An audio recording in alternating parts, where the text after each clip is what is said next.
as they can. For now, back to the O'Reilly factor already in progress.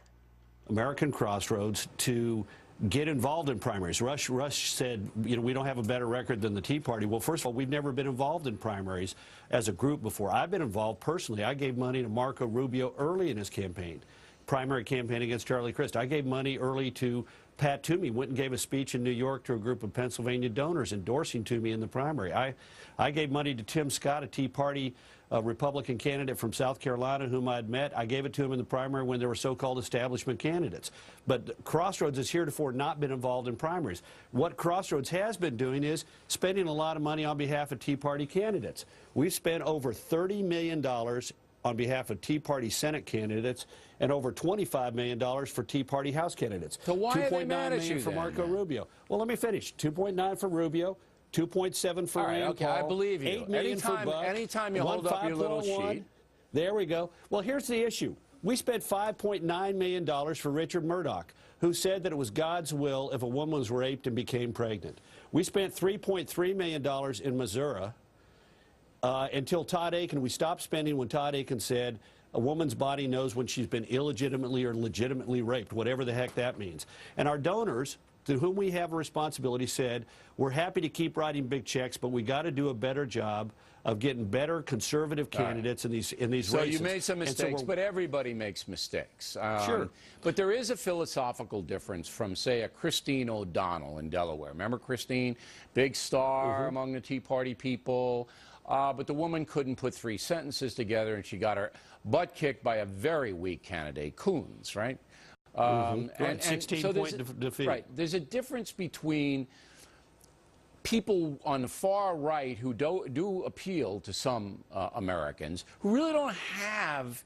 Look, Bill, this is not about ideology. This is about being a bad candidate. Look, Marco Rubio is a strong conservative candidate who's an effective communicator. I'd say he's a moderate Republican. Look, Rand Paul, for whom we spent $2.7 million. Right, and look, we gave more money, spent more money on behalf of these Tea Party candidates than any other group in America, any group. I love these groups that are criticizing us, saying, well, they're fake conservatives. Well, I repeat, we spent $30 million for Tea Party Senate candidates and $25 million. There's no group that comes close to what Crossroads has done in terms of financial support for Tea Party candidates. And the question is not Tea Party or not.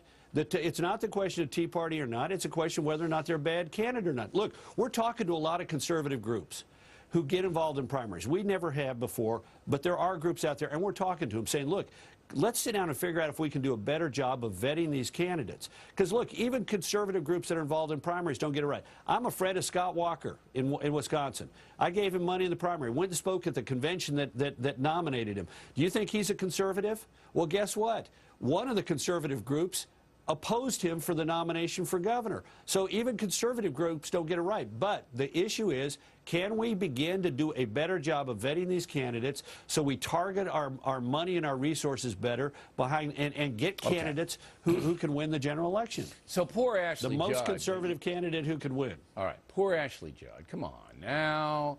You're calling her, you're making fun of her. You're saying that she's calling everybody. Well, we are making fun of her. We're making fun of her by using her comments. A woman who says, "I'm deliciously radical." A woman who says such effusive things about President Obama, who lost, incidentally, Kentucky by a very large double-digit gap. I mean, she is way far out on the left wing of the Democratic Party, which is not very far out left in Kentucky. Now, why are you spending the money, though, so early? That was the Democrats' question. First of all, we didn't spend that much money. We spent $10,000 to put it on the internet. We put $2,500 into the ad.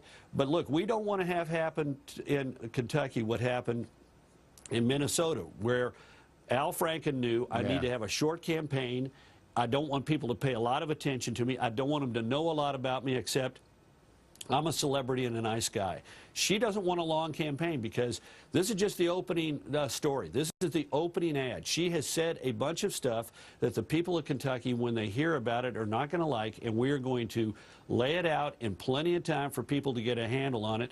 Said she's going to get to know that she's not going to be able to wait until, you know, the screenwriters from California and the producers can, you know, make her look good and prepare the ads and give her lots of lines to memorize so that she can handle these things. We're going to make her start saying where she's coming from. What if you make her cry? Will you feel bad if you make her cry?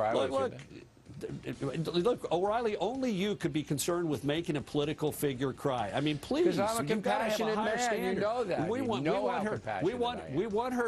her to explain these radical views that she's got, and in the weeks and months ahead, we're going to continue to introduce those radical views to the people of Kentucky. Karl Rove, everybody.